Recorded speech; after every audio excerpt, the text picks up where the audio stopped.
आखिरकार विपक्ष ने विधानसभा में शपथ लेने से साफ तौर पर इनकार कर दिया है।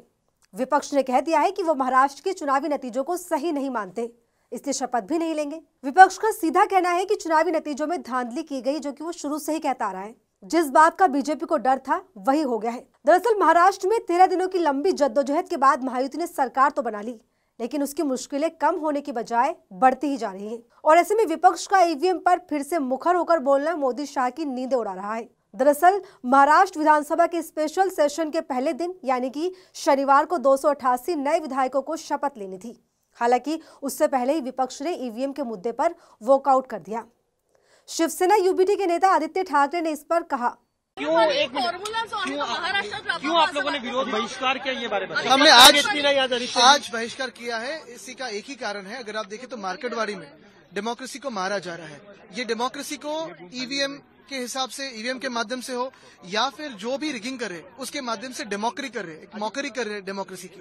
और यही जो मैंडेट है, ये मैंडेट न जनता का है ना महाराष्ट्र का है, ये मैंडेट ईवीएम का है और ये मैंडेट इलेक्शन कमीशन का है। हम यही बात करना चाहते हैं। आज जो शपथ नहीं लिए इसी के लिए नहीं लिए क्योंकि आज जनता का आदर करना चाहते हैं। जनता के जो मन में शंका उपस्थित है उसे उत्तर देना चाहिए। यानी कुल मिलाकर महाराष्ट्र में विपक्षी गठबंधन महाविकास अघाड़ी के सदस्यों ने चुनावों में ईवीएम के गलत इस्तेमाल का आरोप लगाते हुए साफ कह दिया है कि वो शपथ नहीं लेने वाले। विपक्षी गठबंधन के इस फैसले ने महाराष्ट्र में राजनीतिक पारा और ज्यादा हाई कर दिया है, क्योंकि एक तो पहले ही बीजेपी हाईकमान को खुद अपनों से ही जंग लड़नी पड़ रही है। महायुति में एकनाथ शिंदे और अजित पवार को मनचाहे मंत्रालय नहीं दिए जाने पर महायुति में खींचतान मची हुई है। ऐसे हालातों में बीजेपी को बड़ा झटका देते हुए विपक्षी गठबंधन इंडिया ने बड़ा दांव चल दिया है। शनिवार 7 दिसंबर को राज्य विधानमंडल के निचले सदन का विशेष सत्र सुबह 11 बजे शुरू हुआ।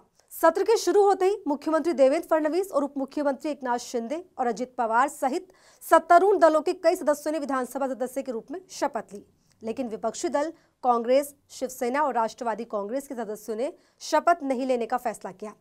विपक्ष के वॉकआउट पर डिप्टी सीएम अजित पवार ने कहा, अभी आज जो अपोजिशन वालों ने वॉकआउट किया है उनका कहना है कि ईवीएम के बारे में किया है, हमें पता नहीं, लेकिन आप जैसे मीडिया के लोग ही बोलते हैं कि कोई ईवीएम के बारे में हुआ है, कोई बोलता है और किसी कारण हुआ है। वैसे तो मैंने पहली दफा देखा है, चुनाव हुआ है, लोगों ने, वोटर ने जीत के दिया है और अभी यहाँ वॉकआउट करके कुछ होने वाला नहीं है। अगर उनको कुछ करना है तो इलेक्शन कमीशन के सामने जाना चाहिए। विपक्ष के वॉकआउट के बाद 115 विधायकों को शपथ लेना अभी बाकी है। इनमें ज्यादातर विधायक विपक्ष के हैं। आपको बता दें, महाराष्ट्र विधानसभा का स्पेशल सेशन 8 दिसंबर के लिए फिलहाल स्थगित कर दिया गया है। ऐसे में देवेंद्र फडणवीस के साथ ही महायुति की मुश्किलें भी बढ़ गई हैं। उधर खबर यह भी सामने आ रही है कि सतारा जिले के मारकवाड़ी गांव का दौरा करने की तैयारी लोकसभा में नेता प्रतिपक्ष और एनसीपी शरद पवार कर चुके हैं। आपको बता दें, ये वही गांव है जहां से हाल ही में खबर सामने आई थी कि गांव में लोगों ने ईवीएम को चुनौती देते हुए खुद से बैलेट पेपर के जरिए दोबारा चुनाव कराने का अहम फैसला किया था। इस फैसले पर गांव वालों का मानना था कि ईवीएम में धांधली की गई है, क्योंकि जिस तरीके से गांव वालों ने जिसे वोट दिया है, नतीजे उससे मेल नहीं खाते। हालांकि चुनाव वहां होने से पहले ही चुनाव आयोग ने उस पर रोक लगा दी और न केवल रोक लगाई बल्कि गांव में कर्फ्यू तक लगा दिया गया। धारा 163 को लागू कर दिया गया। साथ ही इस मामले पर 200 से ज्यादा लोगों के ऊपर पुलिस ने मुकदमे भी दर्ज कर दिए और किसी भी हाल में वहां पर चुनाव होने से रुकवा दिए। जिसके बाद विपक्ष ने न केवल बीजेपी पर सवाल खड़े किए बल्कि चुनाव आयोग पर भी ईवीएम में धांधली के गंभीर आरोप लगा दिए, क्योंकि हरियाणा विधानसभा चुनाव के बाद से ही विपक्ष इस बात को लेकर बार बार सवाल कर रहा है कि बीजेपी के साथ मिलकर चुनाव आयोग नतीजों में गड़बड़ी कर रहा है। और विपक्ष के वॉकआउट में भी इसी मामले का जिक्र करते हुए कांग्रेस नेता विजय वडेट्टीवार ने कहा, जब भी हम ईवीएम या वीवीपैट की जांच के बारे में बात करते हैं तो चुनाव आयोग हमेशा मॉकपोल की बात करता है। वो हमें 100% जांच करने की अनुमति कभी नहीं देता। यानी कि साफ तौर पर उन्होंने चुनाव आयोग को जिम्मेदार ठहराया। चुनाव पारदर्शी तरीके से हुए। अगर ईवीएम में कोई समस्या नहीं है तो मारकवाड़ी गांव में रिपोलिंग कराने में क्या समस्या हुई, ये अपने आप में एक बड़ा सवाल इस वक्त बना हुआ है। पूरा गांव इसकी मांग कर रहा है। इस पर मारकवाड़ी गांव के लोगों के साथ जिस तरीके से चीजें हुई वो अपने आप में अलग ही एक सिनेरियो दिखाती है। वहीं बीजेपी पर वोटों में धांधली और चोरी का आरोप लगाते हुए कांग्रेस अध्यक्ष नाना पटोले ने कहा, महाराष्ट्र में जो विधानसभा के जो चुनाव हुए, चुनाव के बाद महाराष्ट्र में जो स्थिति बनी हुई है कि जनता को नहीं लग रहा कि सरकार हमारे वोटों से आई है। और इससे लोग जनभावना जो है, जो मार्कंडवाड़ी में जो शुरू हुई, वो पूरे महाराष्ट्र की भावना है।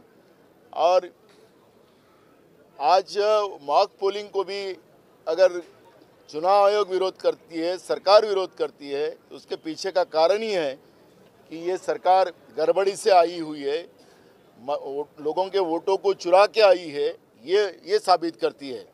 दरअसल 23 नवंबर को जब महाराष्ट्र विधानसभा चुनाव के नतीजे आए तो सोलापुर जिले के मालसीरस विधानसभा सीट से एनसीपी शरद पवार के उम्मीदवार उत्तम राव जानकर ने जीत हासिल की। उन्होंने बीजेपी के राम सतपुते को हरा दिया। हालांकि रिजल्ट के बाद मारकवाड़ी गांव के लोगों ने दावा किया था कि गांव के ज्यादातर लोगों ने एनसीपी प्रत्याशी को ज्यादातर वोट दिए थे। ईवीएम के आंकड़ों के मुताबिक बीजेपी प्रत्याशी को 1003 वोट मिले हैं और एनसीपी प्रत्याशी को 843 वोट। ये सरासर गलत है और इसी के बाद ईवीएम में गड़बड़ी का आरोप लगाते हुए आज गाँव वाले ने खुद बैलेट पेपर पर मतदान का फैसला किया था, जिसे चुनाव आयोग ने खारिज कर दिया। और यहीं से बीजेपी और चुनाव आयोग पर गंभीर सवाल उठना शुरू हो गए, जिसके बाद बीजेपी चारों तरफ से अब घिरती हुई नजर आ रही है। एक तरफ तो पहले ही विपक्ष में शपथ लेने से इनकार कर दिया है, तो वहीं दूसरी तरफ राहुल गांधी और शरद पवार ने मारकवाड़ी गांव जाने की तैयारी कर ली है। तो अब आगे क्या कुछ तस्वीर निकल कर आएगी, ये देखना दिलचस्प होगा। फिलहाल इस वीडियो में इतना ही। ऐसे ही तमाम खबरों के लिए बने रहिए मेरे साथ और देखते रहिए आर्टिकल 19 इंडिया।